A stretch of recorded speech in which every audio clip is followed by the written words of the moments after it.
It just simply takes a user to find out about the latest and greatest extensions. User comes in. Here, let me come over here. I'll use my browser. User visits the web store, Chrome Web Store, and just decides to try and install a Chrome extension. Now, folks, for you guys, what's the scariest thing about Chrome extensions outside of they're constantly finding exploits with them? I don't know. That's pretty scary in and of itself. Yeah. So for a lot of people who I speak to, the scary things about the extensions is that the user doesn't have to be an administrator to install them. Right. They can be a local user, right? Simply visit the web store, find whatever extension they want, vetted or not, click on it, and attempt to install it. Great thing about Threatlocker is it doesn't matter if it's an executable, a PowerShell script, a batch file, a BBS, a JSON file. If there is no policy and the user attempts to install it, they're going to get the block. Did I click on this? Let's try that again. I seem to be running really slow here. Let's try this one. Yeah, I'm still reloading. I'm sorry, guys. Do you have Haley's internet? Yeah, maybe all of our internet is running through Haley's house. Now, Sheila, I see you asked a question about is that just on the admin computer? I'm not sure I follow what your question is. When you were saying that you just have to run that on one computer and then it becomes public for the rest of the space, I was just curious if that has to be on the admin computer. It can be on any computer. It can be on a user's workstation. It can be on one of your own virtual machines that you're running internally. The whole idea is you just want to be able to run that install on one computer that's in that installation mode, because then the agent captures all those files for you and creates that definition. Okay. Now, this is what it looks like on a user side. User tries to install a Chrome extension, not approved. They get an error and they get this request screen. Now, this can be white labeled. So if you want to throw in your own logos, you want to throw in your client logos so it looks familiar for the users, they can do so. I actually like that. I like that it has that request. Because like you said, there's a psychology behind it. Do I really want these guys to know that I'm downloading whatever I might download? Yeah, and now they have to provide a reason in their email address. All right, not required, but it is recommended. Right. And then they send that request on over. Now, for each of you that are using a PSA, we'll configure Threatlocker to send an email over there, create a ticket on your service board. The ticket will create a link that once you click on it, prompts you to log into the portal, opens up this request screen. So let's just say, for example, we have our ticketing thing is support@netvpro.com. If we can configure it so that it just goes right there and creates a ticket right in our system. That is correct. Sweet. That's correct. Pretty cool. That's handy dandy. Yeah, what's also nice too is that once you open up that request, all right, you're going to see all kinds of details. There's some neat little tools in here too. For your Chrome extensions, if you ever look at the path, you really can't tell what they are. You know it's an extension, it says Chrome extension. You've got this alphanumeric kind of GUID, and then they always end in manifest.json. So what we do is if you look down here, we've got two buttons, one for the Chrome store, the other one for the Edge store. So if you want to verify what that extension is before you permit it, visit the store, confirm the extension, okay? If you then feel it's something that is legitimate for business use, there we go. I just want to show you that. There we go, MetaMask. All right. Now it's just as simple as coming down and saying, I want to create a new definition, give it a name, okay? You then permit the application, and then you decide at what tier of the organization you want to create that policy for. What's nice is you can do it for all machines within an entire organization, a group of those machines, or just an individual computer. All right. Once you're done, you click save. It takes 60 seconds for that policy to get pushed out. By the time you craft the email letting the user know that, hey, that application's been permitted, they'll be able to go back to the Chrome store and install it. Okay. Make sense, folks? And if you want to see Chrome extension, MetaMask, I'll save that out.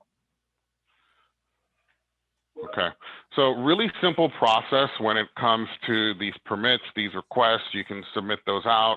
And like I said, within a matter of 60 seconds or less, that policy has been pushed out and that user can then install that Chrome extension. Okay.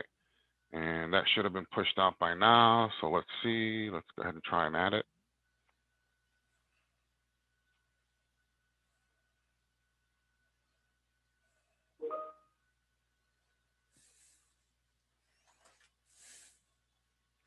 And it's getting added. Man, I'm running slow today. There we go. Extension has been successfully added to my browser. All right. A lot of our partners really love this part about the product because up until then, not too many people had the ability of controlling the extensions.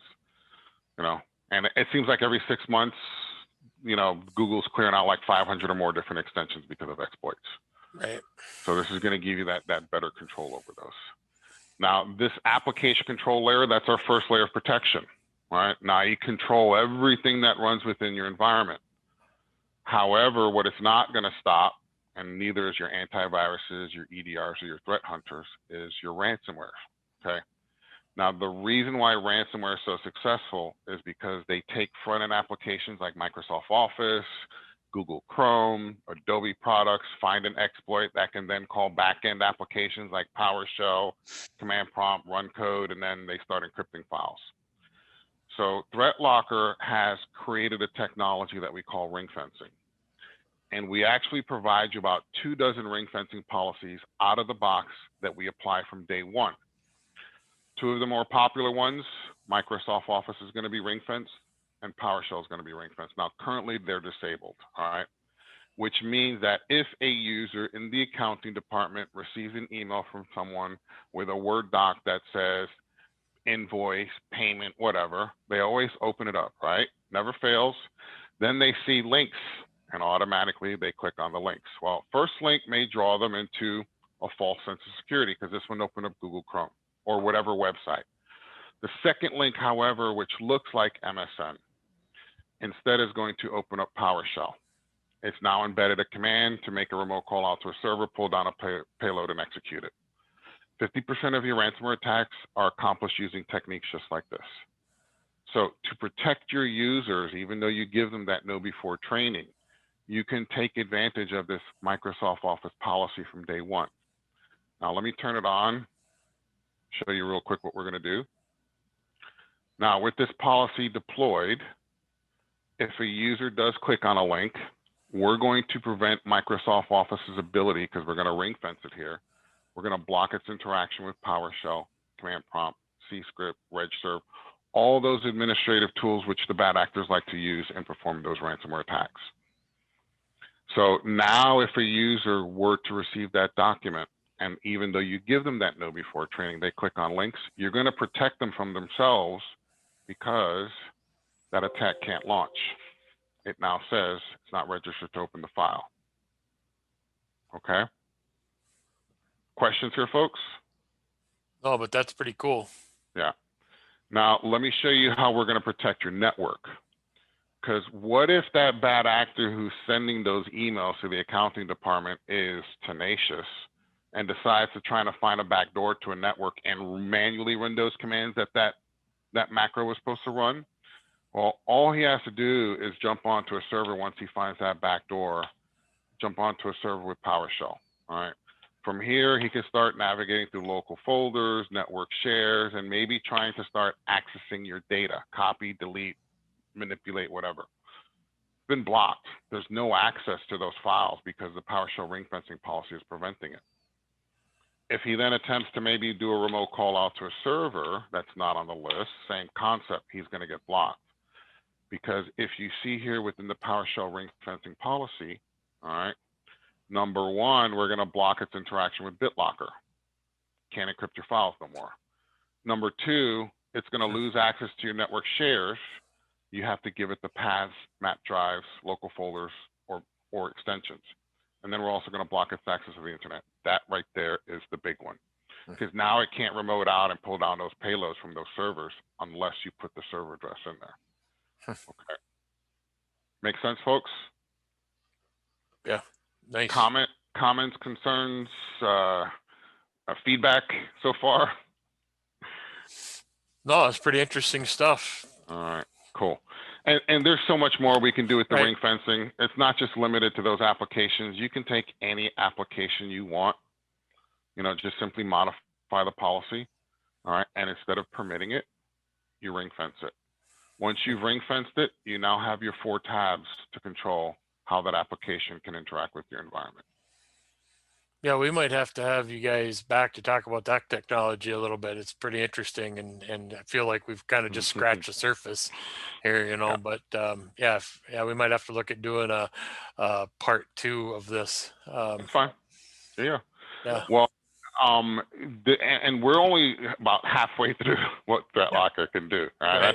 That's only two of the layers of security.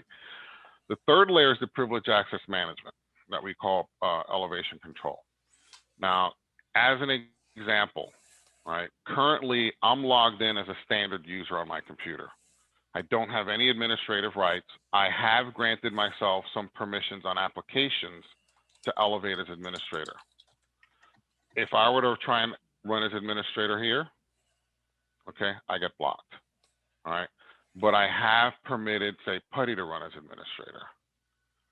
So if I run Putty as administrator now, it actually opens up. So this gives you that level of control to only allow the users to open up those applications or update those applications using those admin rights. However, there are privilege access management solutions out there besides us, but one of the shortcomings we found is that if a user understands permissions, they can then use those permissions to do something called application hopping. All right. Navigate through, right click, open. All right. I've now opened up PowerShell as administrator. So what we do with Threatlocker is you still grant those permissions. However, you throw the ring fence around it. So instead of simply permitting the application, you ring fence it, and then you say, deny interaction with all applications. Where'd it go? There we go. Once we've done that and saved the policy, if that user tries to application hop to anything, it's going to get blocked. So you can still grant those admin rights and guarantee that they're not going to try and leverage them to open up something else. Okay. And then the last piece is here, because we are running short on time. Thank you, Joe.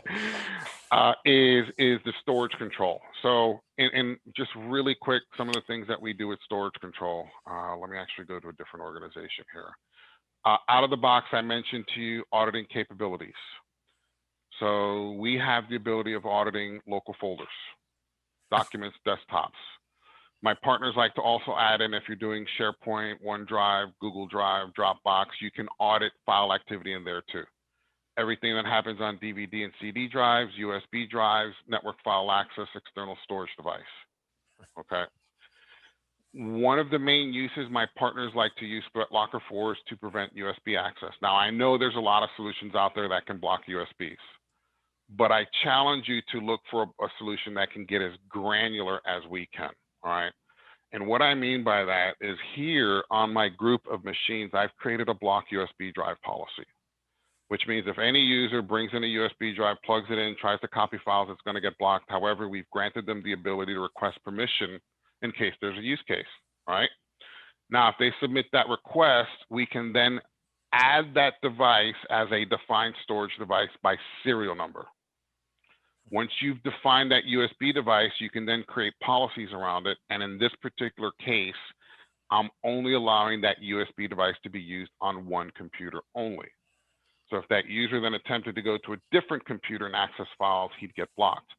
On top of that, I've limited the types of files he can store to just Word docs and PDFs.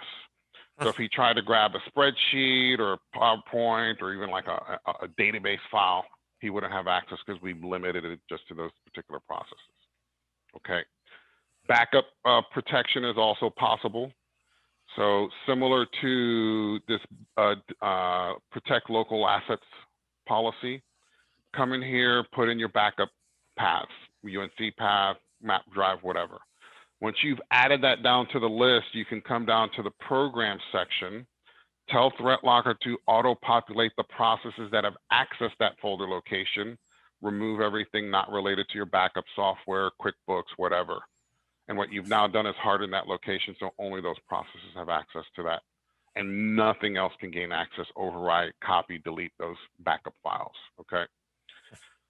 Folks, I'd love to get into some more with you, but I do have to leave some time for Joe afterwards. I'll remain on for any technical questions that may come up, but hopefully you guys get a good idea of what Threatlocker can do now, all right?